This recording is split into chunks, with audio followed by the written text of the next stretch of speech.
Welcome to our posts. Today we will see stories of am I the a-hole? Am I the a-hole for cooking food while my roommate's girlfriend was here and offering her some? I, 21 male, am from the South. I grew up in New Orleans and Texas. My mom runs a catering business and the majority of clients were either at home in Louisiana or in Texas. I add this to say that I grew up cooking and helping my mom cook for the business. I was frying chicken and catfish when I could reach the stove and making gumbo and buttermilk biscuits at a very young. I'm currently in culinary school right now. I've lived in a rented house on the East Coast with my roommate, 22 male, for a year and a half. He's not a friend or anything.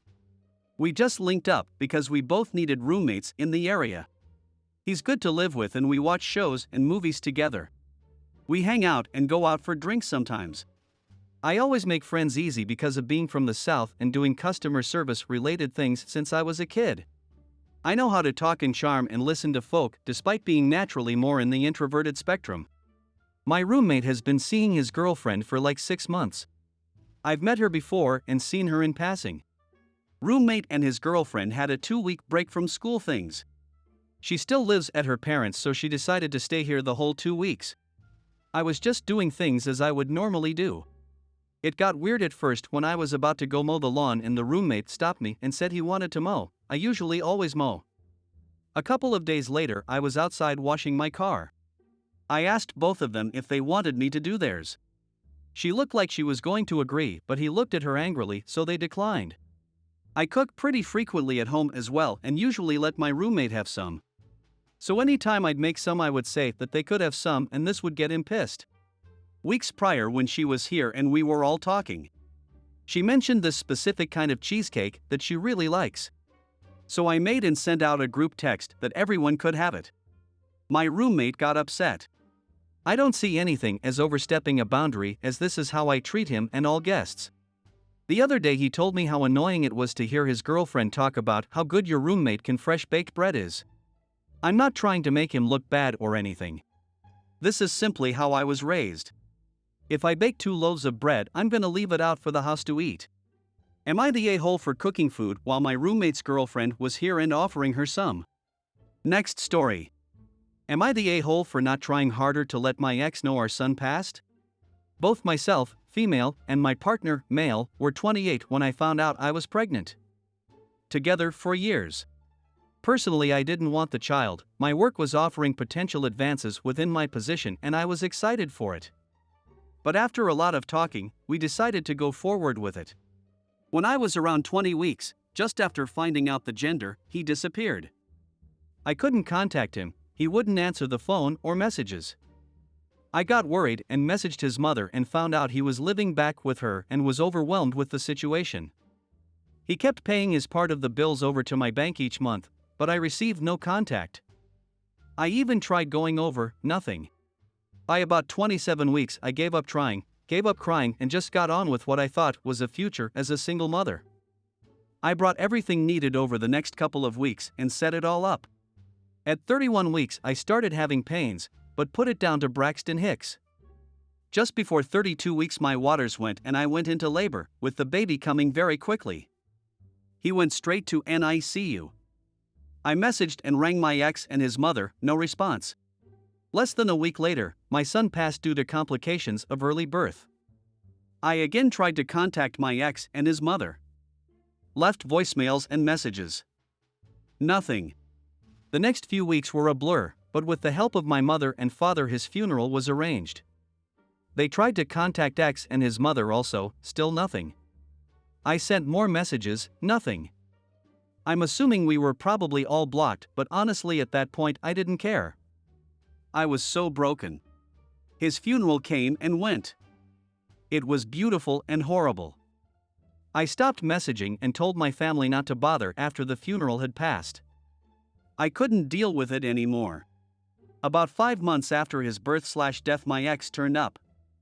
Let himself in. I wasn't at home, but when I got back, he was instantly hostile. The flat was clearly not set up for nor accommodating a small child. He demanded to see his son. I broke down and told him what happened. I have never seen him so sad and angry. He stormed out, slamming the door on his way out. Within half an hour, I got a nasty call from his mother, followed by messages from siblings and other family. How dare I not let them know something so serious? How could I hide something like that out of petty spite? I truly didn't. I tried.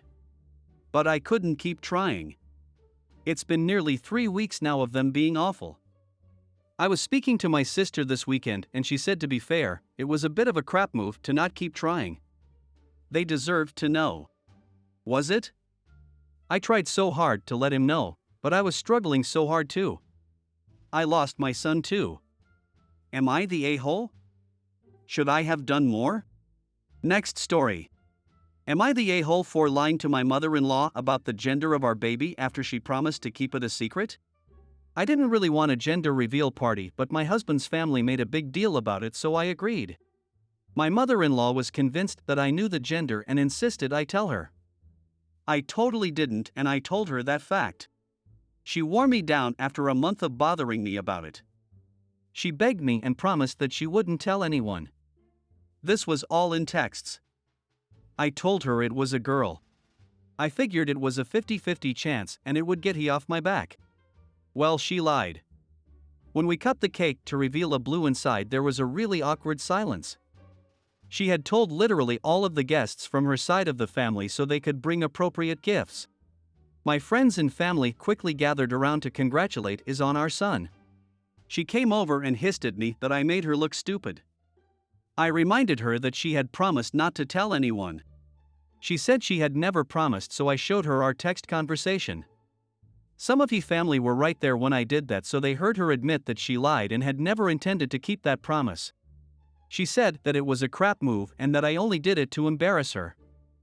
I again reminded her that O had told her on multiple occasions that I did not know the gender.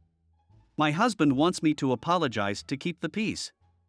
I probably will, but I don't think I was an a-hole like she seems to think. Next story. Am I the a-hole for refusing to pay for my boyfriend's food after he ruined my food photos?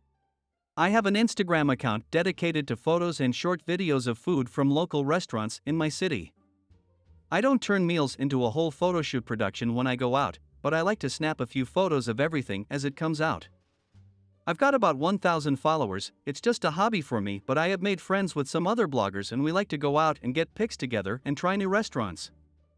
I prefer doing this with my foodie girls because my boyfriend hates it and will go out of his way to take a big bite of food or mess up his plate with his fork before I can snap any pics, and he rolls his eyes when I take pics of my own food, so I pretty much stopped bothering when we went out together.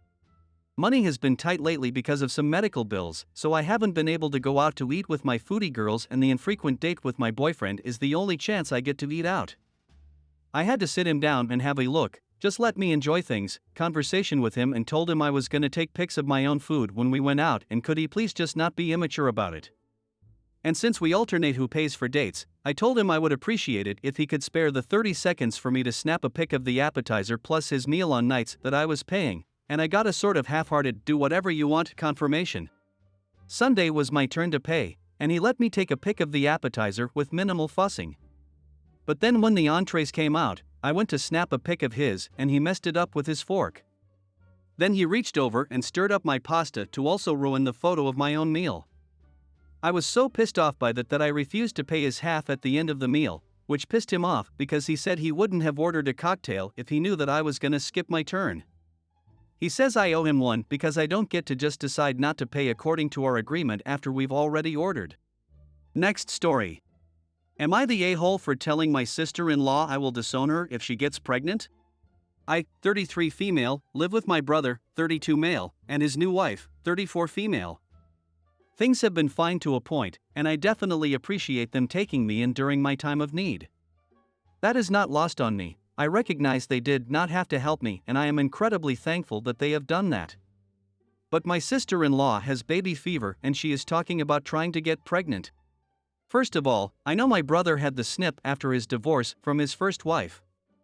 He would have to have the procedure reversed and his insurance will not cover it, and to be frank, they cannot afford that. Part of why they allowed me to move in is because they are in financial trouble and I am contributing quite a lot of money to bills right now. I cover probably 2/3 of all the bills because my sister-in-law doesn't work and my brother pays an ungodly amount of child support to his ex-wife. The financial issues can go ahead and be another point in the situation. My sister-in-law also can barely take care of herself. She sleeps most of the day. She does not clean, she does not cook, she doesn't take care of the child she already has. Her daughter is 6 years old and she doesn't even interact with her unless she has to. That is a totally separate issue. I have become a live-in maid and nanny on top of working 45 or more hours a week. My sister-in-law lost custody of her other child about 2 years ago. He is 11 and living with family. I do not know why she even lost custody, but he says he was abused. She did not fight to get him back. 2 days ago my brother told me he has an appointment to meet with his doctor to discuss the reversal so him and sister-in-law can try for a baby. I told them they were out of their minds. It got explosive and I finally asked who was going to take care of a baby when my brother works full-time. I work full-time and she constantly makes excuses to not even do basic crap around the house like take the dog outside. She really had the nerve to tell me, "I thought you could handle them when you get off work before brother gets home so the load is evenly distributed." I blew up. I told her I am not going to be a parent to another one of her kids and that if they really do this then I am totally done and they are on their own. I told my brother I would always love him and help him if he needs me, but that I would never talk to sister-in-law and make sure the rest of the family disowns her too. I think I was probably the a-hole for saying that the way I did. She started crying and locked herself in the bedroom. My brother is threatening to kick me out and again I might be the a-hole for this. I told him he can't afford to kick me out and he can't afford a replacement maid and nanny like I have been. I told our mom about what happened and she not only thinks I'm not the a-hole but is now mad at my brother.